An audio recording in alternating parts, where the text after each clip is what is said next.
हम मनीष भैया के ई सरकार देश से किया दूर करे छै। मनीष भैया के ई सरकार देश से किया दूर करे छै। मनीष भैया के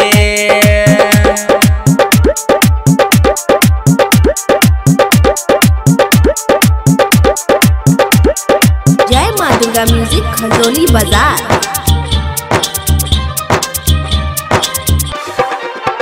मनीष भैया बिहार में खुशी फैल जते पूरा नगर में।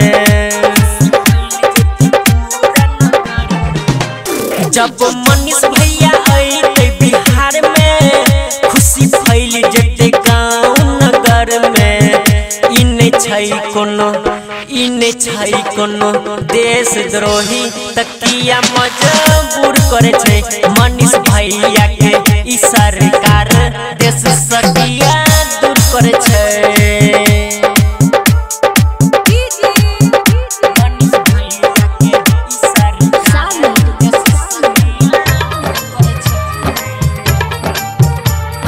जय मां दुर्गा म्यूजिक खजोली बाजार। जे समझे छै सबके दर्द उहे बिहार के छै एगो मर्द। हाँ जे समझे छै सबके दर्द उहे बिहार के छै एगो मर्द। हाँ अन्याय सा रोजे लड़े देश से किया दूर करे छै। मनीष भैया के ई सरकार देश से किया दूर करे छै।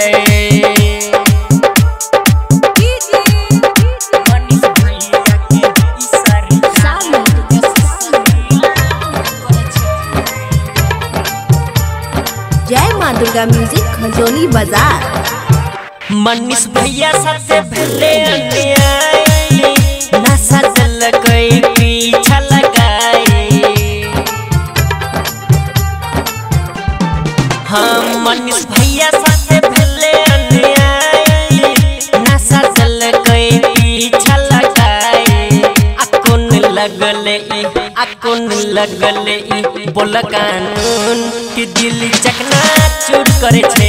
मनीष भैया के ई सरकार देश से किया दूर करे छै।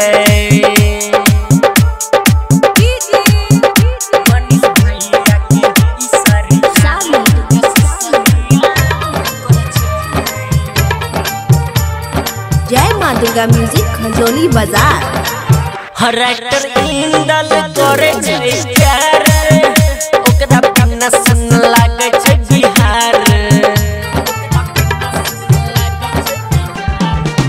हंसाहु बरकस करे छै प्यार ओकरा बिना सन लागे छै बिहार।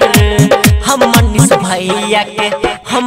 भैया के ई सरकार देश से किया दूर करे छै।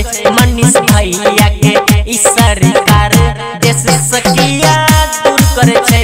मनीष भैया के ई सरकार देश से किया दूर करे छै।